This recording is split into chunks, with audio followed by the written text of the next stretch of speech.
President, as one who started with his first job at $3 a week in a grocery store. In a drugstore. Drugstore, I beg your pardon. That's all right. Are you concerned now about the degree and amount of expenditure by the national government, particularly on defense? No. No, I'm not in the slightest worried about necessary expenditures to maintain the government of the United States on a basis on which it ought to be maintained. You know, the United States started with 3 million people in 13 colonies along the coast with an agricultural background entirely. The country has expanded to size of something over 3.5 million square miles. It has a population of 170 million people, or will have in a very short time, and the economy and its position in the world has expanded on the same basis. Well, a government that stands as the leader of the free world must maintain that position, and there's no chance of government that is the leader of the free world, and with the assets that we have and the assets that will accumulate as we go along, going bankrupt. I can remember when I first went to the Senate in 1935, and we had a national debt of about $26 billion. When that debt had been expanded due to the Depression to something like $40 billion, we were lectured by the famous Carter Glass from Virginia. The country was on the road to bankruptcy and that nothing in the world could stop it if that national debt kept on increasing. Well, the national debt's something like $279 billion, and we're in no year of bankruptcy as far as the government is concerned than we were when the debt was $40 billion. So don't let that worry you. We'll meet the situation because if we keep up this idea of an expanding economy and a fair distribution of the wealth and production of this country, there's no chance for it to do anything but to expand and get bigger and bigger, although we ought to make every effort possible to run within the means that the taxes provide, and we ought to do everything we possibly can at stated intervals to reduce that national debt. I reduced it some $26 billion while I was president, but I couldn't get the Congress to go along with me to keep that reduction, and so it had to be expanded again. Mr. President. And an intellectually honest man will usually succeed in any line of business he takes up. President also must like people. He must understand public relations. He must know how to get along with other people, because if he doesn't know how to get along with them, and does become president, he'll have a terrible time with the Congress and with the Supreme Court and the other courts of the country.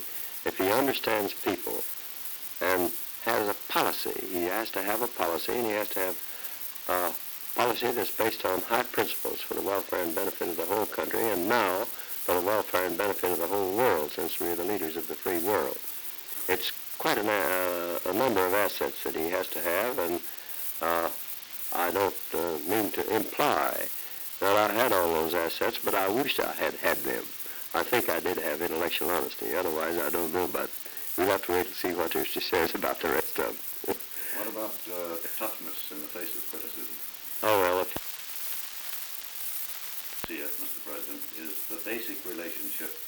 You spoke about the relationship with the Congress and with the courts and so forth. What is the basic relationship between the President of the United States and the people of the United States? Well,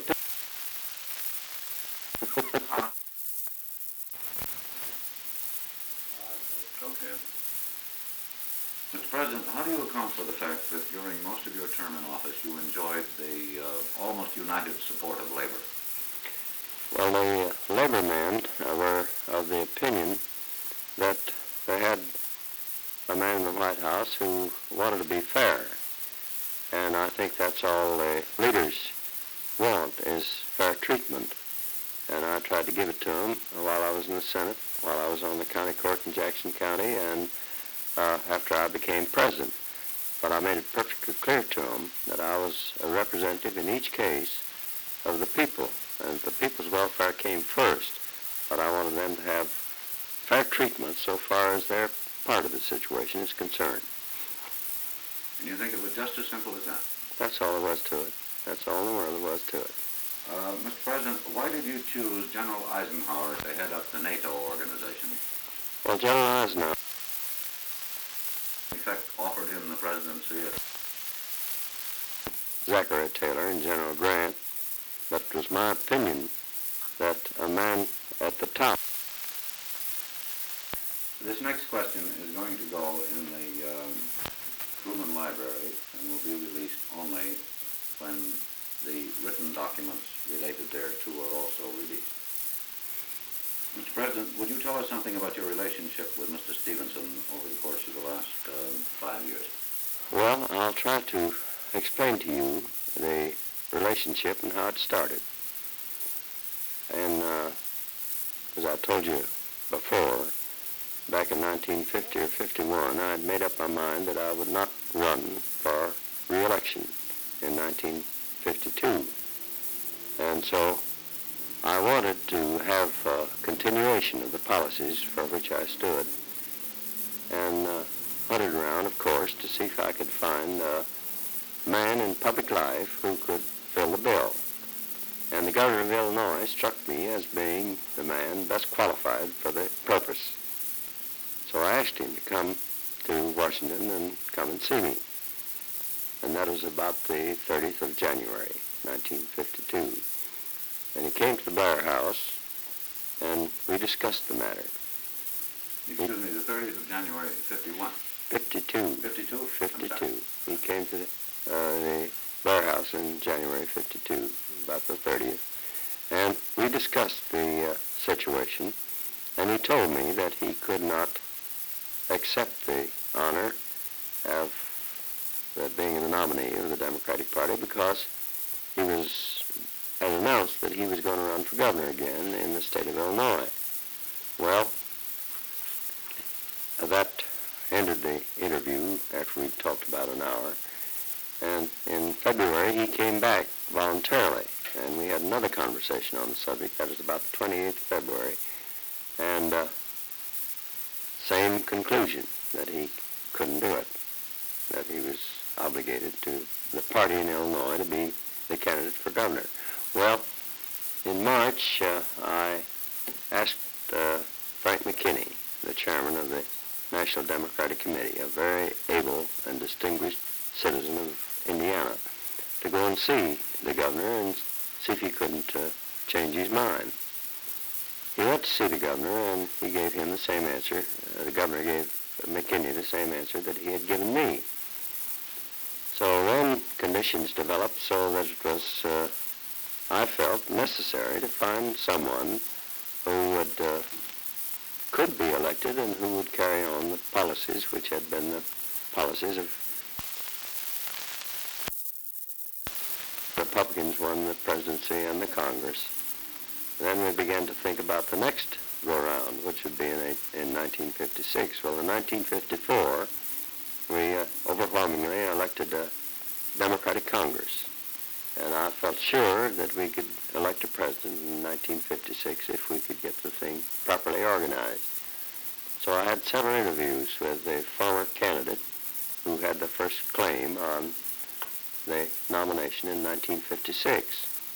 I saw him in May in Chicago and told him that he ought to make an announcement that he was going to be the candidate and there would be no opposition in the convention in 1956. This was in 1955. And I saw him again in July 1955, and he still refused to make an announcement. Well, the thing went on until very close up to the time of the convention, and he did announce that he was going to be a candidate. And I had been told by some of his close friends that in 1952 he considered that I had been no asset to him, that I had been, in fact, a drag on the Democratic Party, and I felt that some means ought to be found so that that drag would not continue. When I got to Chicago, as a visitor to the convention, I was not a delegate, I made the statement that I hoped that the convention would find a candidate that could be elected. I didn't think that Mr. Stevenson could be elected, and that I was taking myself out of the picture. I didn't have any ambitions, but I wanted to help elect the nominee of the Democratic Convention. Well, the man I wanted to support was Averell Harriman, the governor of New York, who was a very able man. one of the best that's ever been in public life. But 1952, although the result was not nearly as bad as it was in 1952 for the simple reason that for the first time in 148 years, a president was elected without his Congress. The Democrats elected the Congress, which goes to show that the majority of the people in the United States are still Democrats, and that the Democratic Party is the majority party. And I'm hoping to live long enough to see the situation remedied by a Democratic president and a Democratic Congress in 1960. Well, you wanted a winner in 1956, which Very much. everyone always does. I wanted to win And it very much. you thought Harriman had a better chance than Stevenson. That's my thought, but You still think so? I still think so, but I may have been mistaken. I've come to the conclusion, after this immense majority, that glamour and personal popularity are hard to overcome, which is proven conclusively by General Grant, who had the worst administration that the country ever had. In 1880, he was nominated again at the Republican Convention and got more delegate votes than any other nominee, but he was not nominated because it was finally agreed to nominate Garfield. And I think that same thing applied in 1956. But I'm hoping that with the Republican amendment to the Constitution, which headed off the president from running for a third term, that we'll have somebody on the Democratic ticket that'll win the election and put the country back in the hands of the people. Do you think that limitation on the third term was wise? No, I do not. Why I do you do think not. it was passed? It was Of his mother to the Oh, White House. yes. Mr. President, you were telling us the other night of the time your mother visited you in the White House. Well, of course, as soon as we were settled, that I went to the White House on April the 12th, 1945, and as soon as we could get conveniently settled, I wanted my mother to come and visit with us. Ms. Truman's mother was living with us at the time in the White House, and so I sent a plane for her, brought her to Washington, and when she got off the plane,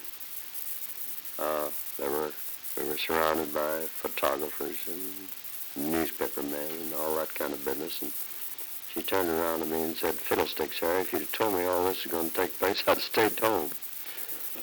I took her up to the White House and told her that I was her Vivian, my brother Vivian, who's as full of fun as he can be, told her that there was only one extra bed in the White House, and that was Lincoln's bed, and she'd have to sleep in it.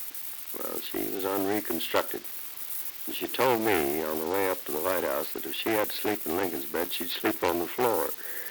I put her in the Queen's room, where all that Rose Room, they call it, where all the queens had stayed, the Queen Marie and the Queen of England and 2 or 3 other queens.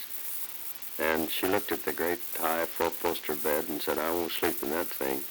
She went around in the maid's room that accompanied the queens and slept in a little single bed there and enjoyed herself very much. She had a grand time at the White House and told a lot of people where to get off. I'm very glad I brought her there because she died a short time afterwards. Mr. President, how would you describe the fair deal?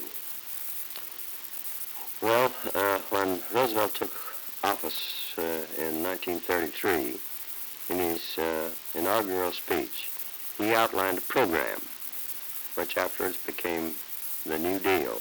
That is, a reorganization of things so that the everyday man and the small homeowner and the small businessman would have as much chance to prosper as the special interest people who had been in control of the government. The fair deal was a continuation of that idea. Try to keep the government in the hands of the people. As Jefferson said, they are to be trusted, and I think they are. And I tried my best to arrange things so that the country's prosperity, everybody would profit by it. The small farmer and the small landowner and the small businessman and the man who works with his hands and the organized labor people would have a fair share of the income and the prosperity of the country. And that's all there is to the fair deal. A legitimate successor to the New Deal, is that right? That's what it is. It's a continuation of the New Deal, let's call it that. You were saying a day or two ago, Mr. President, that ridicule and phrases and so forth are useful in politics.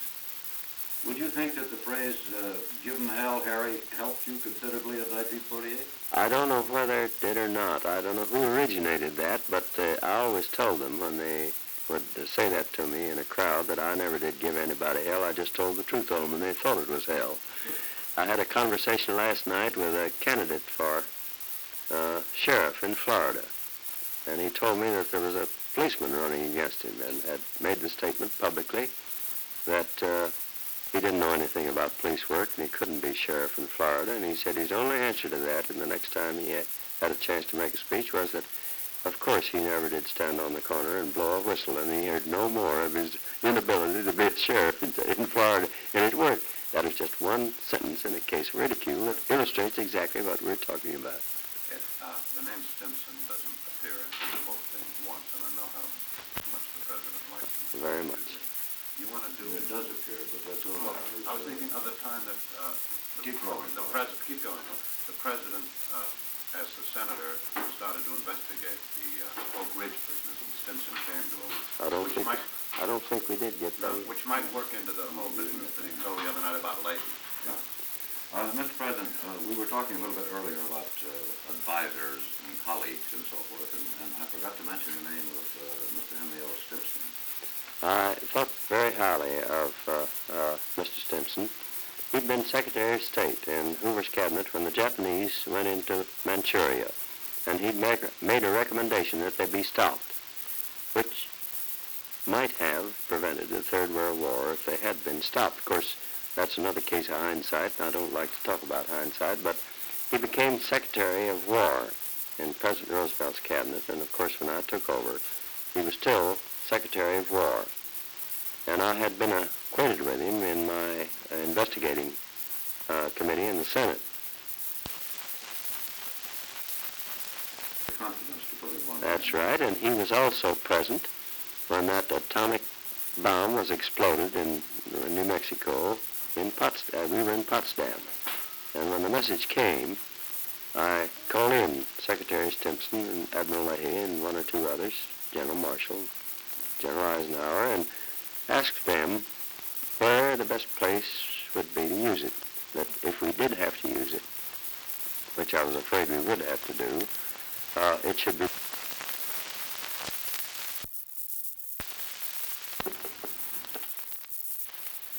a man of infinite ability for taking pain. So you good. Running, Eddie? Right. Okay. Let us know after about a minute if your camera noise is too loud or anything. Go ahead, Ed. Mr. President, how's the Truman Library coming? It's nearing completion. I have an idea that we'll be ready to move into it on May the 8th of 1957. Do you think it's appropriate for a former President of the United States to go about raising money personally in order to provide a place to house official papers? No, I do not. But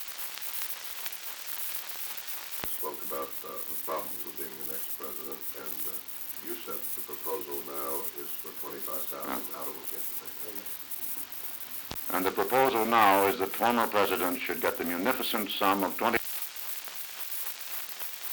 furnish some help. The government will furnish some help to the former presidents and give him an office, which is most important. You say in your book that some of this material cannot be released for centuries. Well, so you say in your book that some of this material cannot be released for many years, perhaps for centuries. What kind of material would that be? Well, it's material that would reflect on living people and embarrass families unnecessarily. There are still a great many documents in the Archives building relating to the Civil War, which have never been released for that very same reason. So they will be available to serious students. So they will be available to serious students and scholars. That's correct.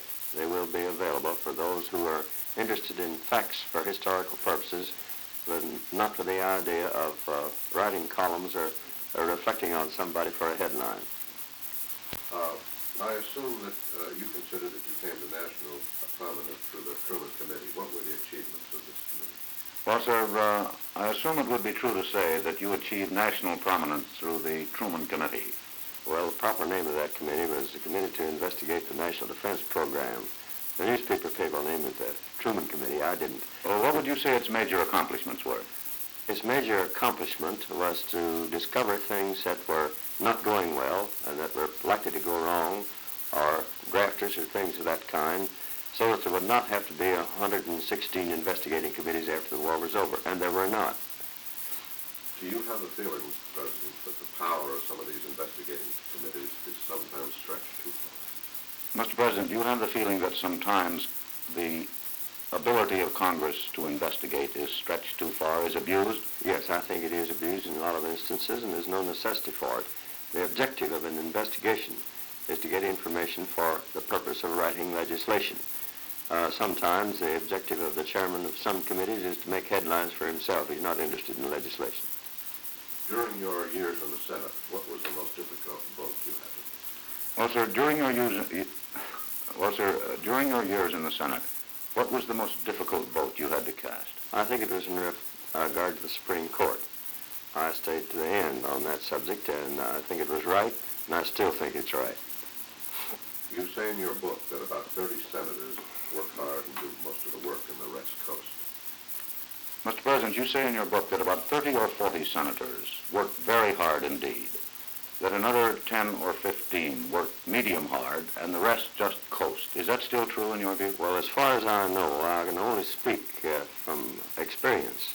My 10 years in the Senate, that was substantially true. More than any other previous president, you had control of the budget and explaining it to the press and public. You have the feeling that the budget director operates in too much of a vacuum. Well, more than any other president, you had command of the national budget and certainly could explain it better. Do you have the feeling that the budget director operates too much in a vacuum? No, that isn't true. The budget director is one of the arms of the executive department. That is, he's a direct arm of the President of the United States who's responsible for making the budget. My experience with the budget had been due to the fact that I had been on the Appropriations Committee in the Senate for 10 years, and during my official position as President of the United States, I made 8 budgets. None you ever figure in them, and the budget director is absolutely conscientious men in government. What do you regard as the ideal relationship between the President and the Cabinet? What do you regard as the ideal relationship between the President and his Cabinet? The Cabinet and the President must be absolutely frank with each other. The Cabinet members must have the ability and the nerve to tell the President what they think he ought to hear and not what he wants to hear. But when the decision is made by the President, a Cabinet member must go along. If he doesn't, he ought to get out of the Cabinet.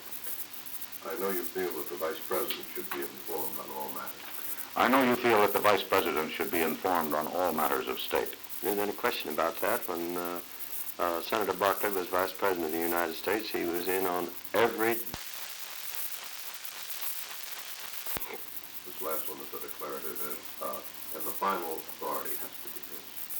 And the final authority of the United States, and his actions are his own. He wants all the advice he can get, but when he acts, that's it. You want to get your upper lip in? No. First. And the creation of the National Security Council was to create a better clearinghouse for information. wasn't quite the way the sentence went. And the creation of the National Security Council was designed to bring everything more into one fist, wasn't it? It was intended to coordinate and place all the messages that come to the executive department of the government in a position where the president could understand the whole picture without having to go through thousands of messages, some of which were duplicates of others. You see, there are 4 or 5 departments of the government that have foreign connections, and every one of those messages had to be so coordinated that it would make sense to the president. It is absolutely essential, and there was no way in the world for the president to know the facts unless he could know what those messages contain. Do you think that the CIA, you said Central Intelligence Agency, should be subjected to more investigation by Congress? Mr. President, do you think the Central Intelligence Agency should be subject to closer scrutiny by Congress? I don't see any necessity for exceedingly close scrutiny. every department ought to be open to scrutiny by Congress whenever they feel it's necessary on account of the appropriation. But the Central Intelligence Agency is an intelligence setup for the welfare and benefit of the President, and it's his agency. But the Congress, of course, would have to appropriate the money for it. They have a right to find out what the money's for. But they oughtn't go too far with it. Mr. President, do you remember your first 48 hours in office? Mr. President, I'm sure you remember very vividly your first 48 hours in office. I shall Say in your book that you escaped the guards on the way to the White House. You say in your book that when you were on your way to the White House to be informed of Mr. Roosevelt's death, that you escaped your guards for the first time, and you seemed rather pleased about it. Why was that? Well, it happened by accident. I was in the office of the Speaker of the House of Representatives, and I went out through the ground floor of the Capitol building, across the street, and my vice presidential driver happened to be at the wheel of the car, and I got in. And we were waiting at the proper place for me to come out. I didn't come out there. Ed, the President talked about the job of the Secret Service men and so forth, and we need an interpretive line that just says that's the Treasury Department. That's the Treasury Department, of course. The Secret Service is a part of the Treasury Department. They have two duties, one to protect the President and one to catch counterfeiters, and they're very efficient in both cases. That's right, that's the President's default. Hold on, Chief. Exactly. It would be a shock to anybody to be suddenly told that he was the chief executive of the greatest nation in the world, and I was tremendously shocked, and it took some time to get over it. But I immediately stepped in and called a meeting of the cabinet and went to work. In a period of 3 months, and then you enumerated the thing and ended up with nobody in history ever wrote such a thing. Well, Mr. President, Came one at a time, made the decision, and went on from there. If the decision turned out to be wrong, I changed it. No man can make correct decisions all the time, but in a case of that kind, decisions have to be made. And I'm happy to say most of them were right, I think. Did religion? Did- The President ended up speaking about the Sermon on the Mount, and then you led into the recognition of the state of Israel within hours of it. you recognized the state of Israel within hours. All right, hold it. Yeah.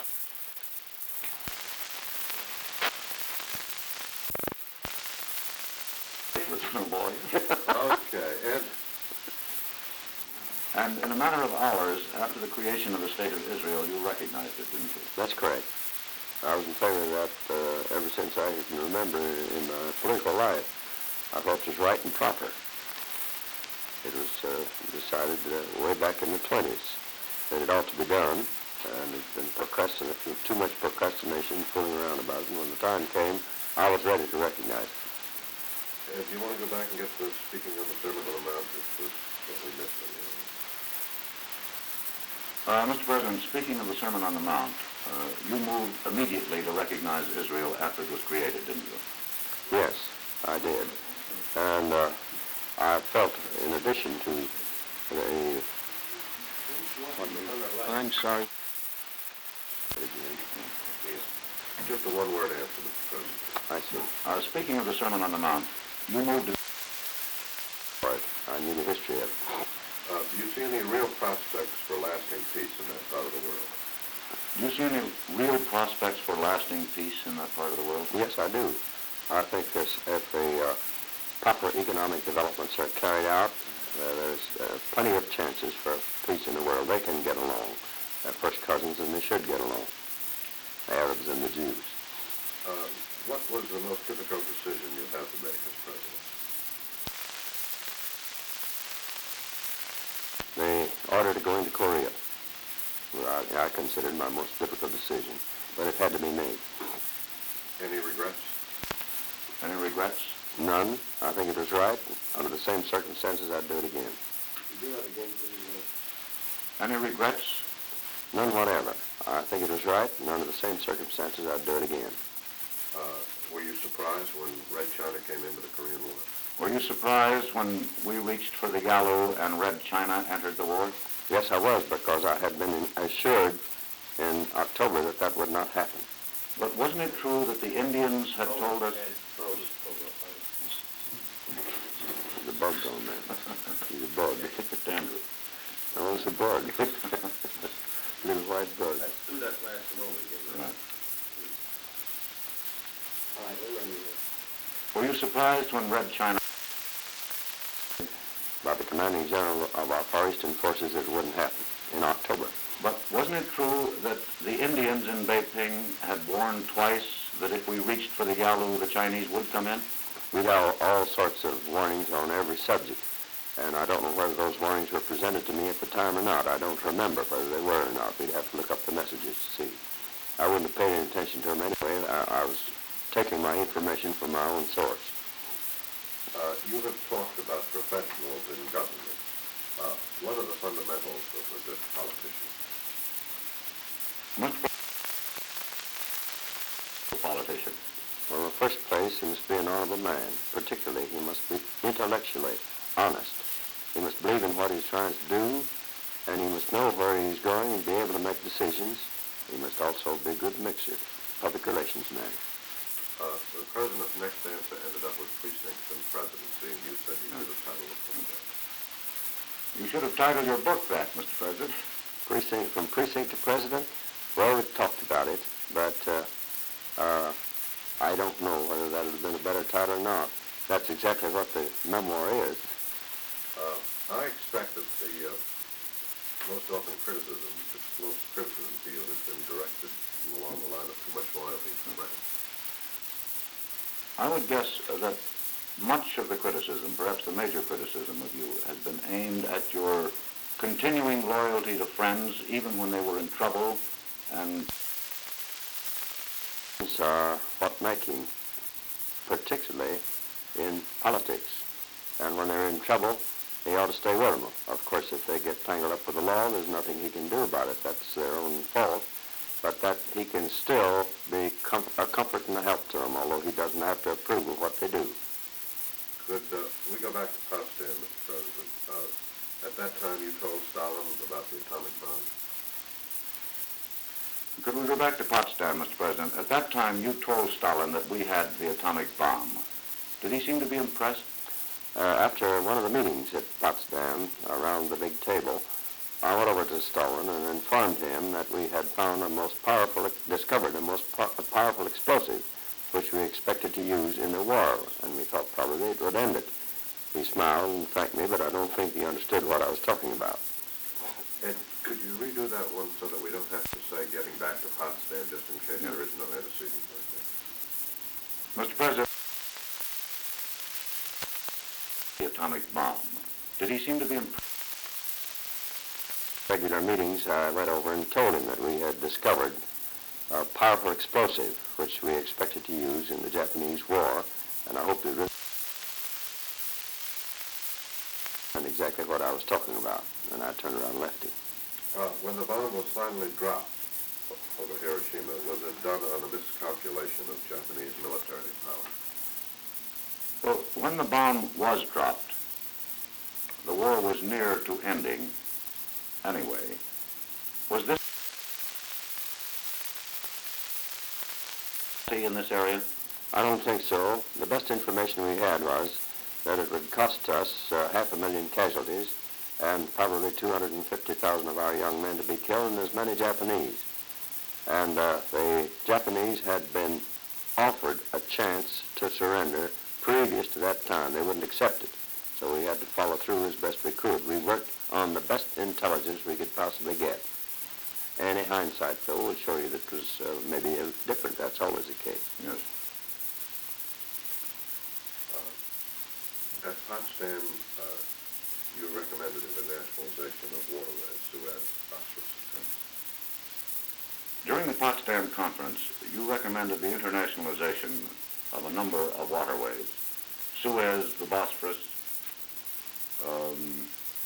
what were the others? I can The answer. Panama Canal, too. That was rather prophetic, wasn't it? The proposition was made to make international free waterways, except for the riparian rights of the people who were affected, of the Kiel Canal, the Rhine-Danube Canal, the Black Sea Straits, the Suez Canal, the Straits of Gibraltar, and the Panama Canal, to be free waterways for merchant ships, but not for warships. and it was presented by me on 3 different occasions, but it got nowhere. Both Churchill and Stalin were against it. Is it your feeling that national sovereignty will erode if there is not more unity on a global scale? Is it your feeling, Mr. President, that gradually national sovereignty will erode and there will come about a greater unity between the nations? I don't like the word erode. I think national sovereignty will always exist. But there will come a time when there will be a broader view of the whole situation, just as there was between the 13 colonies in the Organization of the United States. And then we'll have a United Nations organization that will work to keep the peace in the world, and that's its objective. Speaking about the UN Charter, you were in favor of the veto power, weren't you? Speaking of the United Nations, you were in favor of the veto power when the document was drawn, weren't you? All of us were in favor of the veto power, but we had no idea that it would be abused as the Russians have abused it. We thought was for our protection as well as everybody else's. Is it your feeling that the General Assembly should now have more power? Is it your feeling now, Mr. President, that perhaps it would have been wiser to give the General Assembly more power in relation to the Security Council? I really think so, because the General Assembly comes more merely being a representative organization than does the Council. When you announced the Point 4 program back in 1948... Right, I have you. Right. Mr. President, when you announced the Point 4 program, you did it in what seemed to be an almost casual fashion. Did you think it would grow and expand to the point it did? I hoped it would, but I was not sure that it would be accepted for what it is.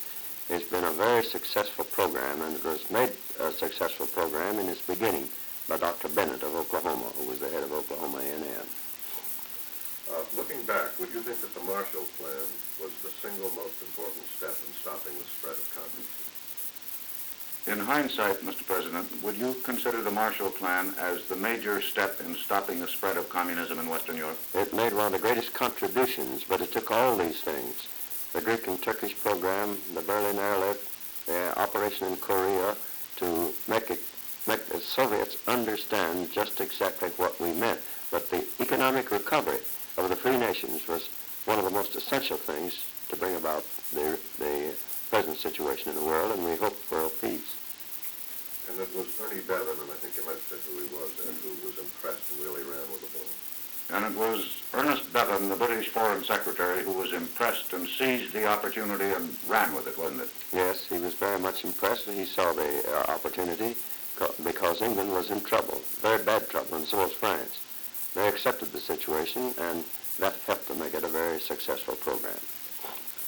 How long did you consider the Truman Doctrine? How long did you consider the Truman Doctrine before you announced it?